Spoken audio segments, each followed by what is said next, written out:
Today we're having a look at the Wolfbox G900 Plus dash cam. It has a 12-inch LCD display and a bunch of other cool features. Let's have a closer look. So here's a closer look at what we get with the Wolfbox. So this is going to attach directly to our rear view mirror. I mean, have a look at that. I haven't even removed the plastic yet, but it is an absolutely large display, the largest I've seen on a dash cam. Have a look at that, just looks fantastic. On the back, we're gonna have our 4K adjustable camera. You can angle it any way you want, and we'll angle it when we install it onto our rear view mirror. And of course, we have our USB-C ports at the top, one for power and one for the rear camera, along with the GPS module, and we have a memory card slot as well. It does come with a memory card. Now, it does have a bunch of wiring. You can wire it directly into your car's battery, but I will just be using the USB-C port. Here is our rear view camera. Very small, but a metal enclosure. The first I've seen on a dash cam, and I've worked with a ton of different dash cams, so we got really nice build quality here. Now this is going to give us 2.5K resolution. Here we have our GPS module, which we'll just use 3M tape, double-sided tape, which is already stuck on there. You just put that right on your dashboard. Of course, we have our power jack. This will go right into your cigarette lighter, or you can use a simple USB-C cable to power it up.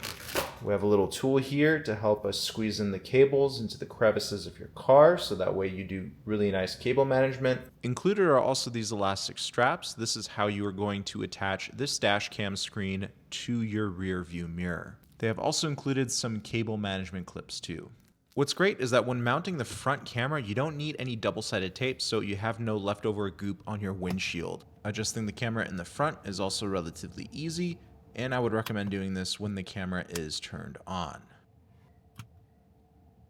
We have a large, beautiful, sharp LCD display.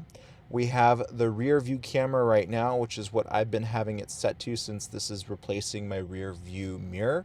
So I get a really nice angle here, wide enough to see everything I really need behind the car.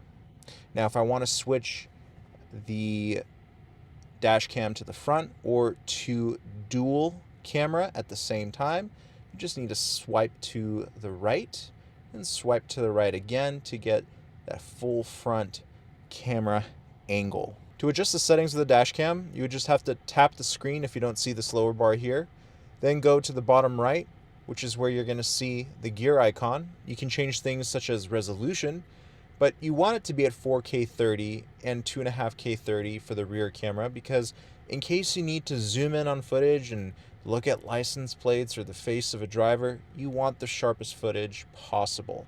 So we're going to keep it at that, but you can also down-res it all the way down to 1080p on both cameras. You can enable or disable sound recording. I like to keep it enabled, so we're going to have that right there. And again, this is just for extra security while you're driving. This is especially useful if you do ride-sharing services. Loop recording, I have it set to 1 minute. You have more of a guarantee if you keep splitting up the footage into 1-minute clips rather than 2-minute or 3-minute clips. So 1 minute is the way to go with loop recording. You can go back here. G sensor, I have it set to medium. Not too big of a deal of a setting there. Fatigue reminder is really important for those of you who do long road trips. Have it set between 2 and 3 hours, and it will actually sound a little alarm for you to pull over and take a rest before continuing driving. Wi-Fi, you will have to enable this when connecting to the app. So we have two options here. It can connect on a 2.4 or 5.8 gigahertz frequency, which is great. I haven't seen that before in a dash cam, so I like the fact that we have options there. And this actually increases your download speed when you're downloading footage directly to your phone, up to 8 megabytes a second. But don't forget, when you have Wi-Fi enabled on the dash cam, the screen will become unresponsive. Overall, the touchscreen is very responsive.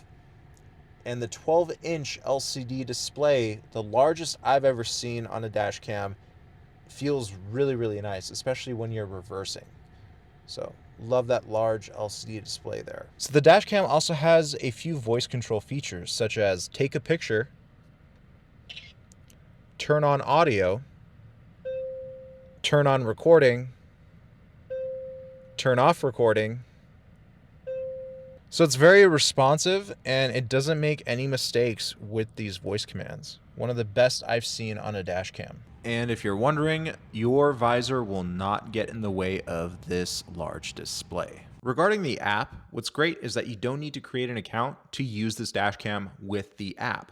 You can access things such as previously recorded clips, some camera settings, but to be honest, the screen is so large on the actual dash cam that the app is not really needed, only to download footage directly to your phone, but you can also take the footage directly out of the SD card if needed. Now, majority of this part of the video is going to be real dash cam footage. So I have footage captured on a cloudy day and a beautiful California sunny day as well, so you can compare and contrast the difference.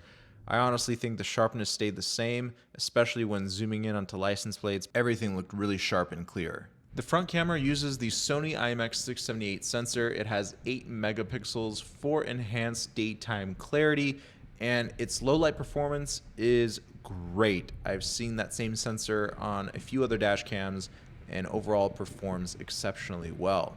Now, the rear camera does have a different sensor, not as good as the front camera, but it does suffice for most situations. The footage that you're looking at now does not have any additional street lighting. This is purely lit up just by my car's headlights. You can see how well the IMX678 sensor does in low light. Very little noise. The rear camera does use a different sensor, not as good as the front sensor. However, in low light situations, it did a pretty decent job with minimal noise as well. So that just about sums up the Wolfbox G900 Plus dash cam. A very good dash cam, especially for the price. So if you're interested, make sure you check out the link down below and let me know what you think about it in the comment section. Thanks for watching.